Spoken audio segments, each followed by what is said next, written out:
बातमीपत्राच्या सुरुवातीला मोठी बातमी। आज वक्फ कायद्याबाबत भाजपची कार्यशाळा आहे। भाजप आमदार आणि पदाधिकाऱ्यांना मार्गदर्शन केले जाणार आहे।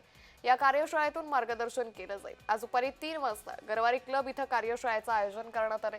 केंद्रीय मंत्री किरण रिजिजू आणि मुख्यमंत्री देवेंद्र फडणवीस प्रमुख मार्गदर्शन करणार आहे। त्यामुळे या कार्यशाळेकडे आज सर्वांचंच लक्ष लागलेलं आहे। वक्फ कायद्याबाबत भाजपनं या कार्यशाळेचं आयोजन केलेलं आहे। त्यामुळे किरण रिजिजू आणि मुख्यमंत्री देवेंद्र फडणवीस या कार्यशाळेमध्ये मार्गदर्शन करतील। भाजप आमदार आणि पदाधिकाऱ्यांना या कार्यशाळेच्या मार्फत मार्गदर्शन केले जाणार आहे। तर नुकतंच वक्फ कायदा हा देशात लागू करण्यात आला। या विरोधात अनेक याचिका देखील दाखल करण्यात आल्या होत्या। या संदर्भात अधिक माहिती घेऊयात आमचे प्रतिनिधी मनोज दाळकर यांच्याकडून। मनोज, आज वक्फ कायद्याबाबत भाजपची कार्यशाळा आहे, काय अधिक अपडेट?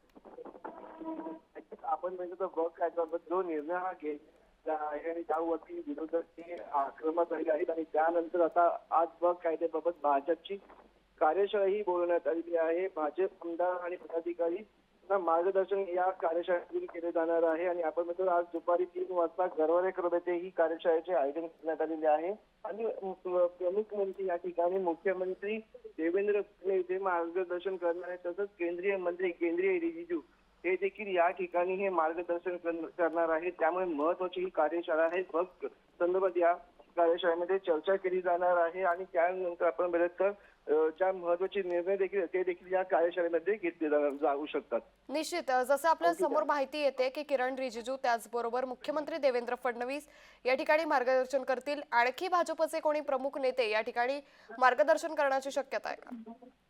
नक्कीच, आपण बघितलं अजून नेते या ठिकाणी या कार्यशाळेमध्ये असतील, पण प्रमुख म्हणजे या ठिकाणी मुख्यमंत्री हे मार्गदर्शन करणार आहेत। पण आपण बघितलं किरण रिजिजू जे केंद्रीय मंत्री हे देखील या ठिकाणी मार्गदर्शन हे करणार आहे। त्यामुळे महत्वाची ही कार्यशाळा आणि या कार्यशाळेमध्ये वक्फ संदर्भात ही चर्चा केली जाणार आहे। कारण की आपण वक्फ संदर्भामध्ये आपण म्हणतो जे विरोधक आहेत ते आक्रमक झालेले आहेत। ते वारंवार विरोधक हे वक्फ संदर्भात टीका करत आहेत आणि त्यानंतर ही भाजपकडे ही कार्यशाळा भरवण्यात आली आहे। त्यामुळे महत्वाची कार्यशाळा मानली जात आहे। निश्चित, त्यामुळे या कार्यशाळेकडे आपलंही लक्ष असेल। तुर्तास धन्यवाद मनोज, आपण दिलेल्या सविस्तर माहितीसाठी।